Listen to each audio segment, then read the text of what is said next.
దీపావళికి ముందు రోజు జరుపుకునే పండుగే చోటీ దీపావళి. దీన్ని నరక చతుర్దశి అని కూడా పిలుస్తారు. ఈ రోజుకు ఒక ప్రత్యేక ప్రాముఖ్యత ఉంది. ఈ రోజు మనం యమధర్మరాజును పూజిస్తాం. దీనివల్ల అందం, దీర్ఘాయువు లభిస్తాయని నమ్ముతారు. ఈ సంవత్సరం 2025లో నరక చతుర్దశి పండుగ అక్టోబర్ 19న ఆదివారం వస్తోంది. దృక్పంచాంగం ప్రకారం నరక చతుర్దశి అక్టోబర్ 19న మొదలై 20న మధ్యాహ్నం 3:44 వరకు జరుగుతుంది. అందుకే అక్టోబర్ 19న చోటీ దీపావళిని జరుపుకుంటారు. ఇక పురాణాల ప్రకారం శ్రీకృష్ణుడు సత్యభామ సమేతంగా నరకాసురుడిని ఈ రోజునే వధించాడు. నరకాసురుని మరణంతో దేవతలకు, ఋషులకు విముక్తి లభించింది. అప్పటి నుండి ప్రజలు సంతోషంగా దీపాలను వెలిగించి ఈ పండుగను జరుపుతున్న సంప్రదాయం కొనసాగుతుంది.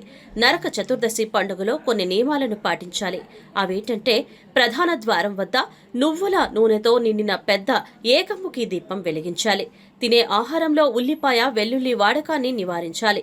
ఇంటికి వచ్చిన పేదవారిని అస్సలు ఖాళీ చేతులతో పంపకూడదు, దానమివ్వాలి. ఈ నియమాలను పాటిస్తే జీవితంలో సానుకూల మార్పులు, శాంతి మరియు శుభ ప్రభావాలు లభిస్తాయని నమ్మకం. నరక చతుర్దశి రోజున మీరు యమధర్మరాజును ఎలా పూజిస్తారో కామెంట్ చేయండి.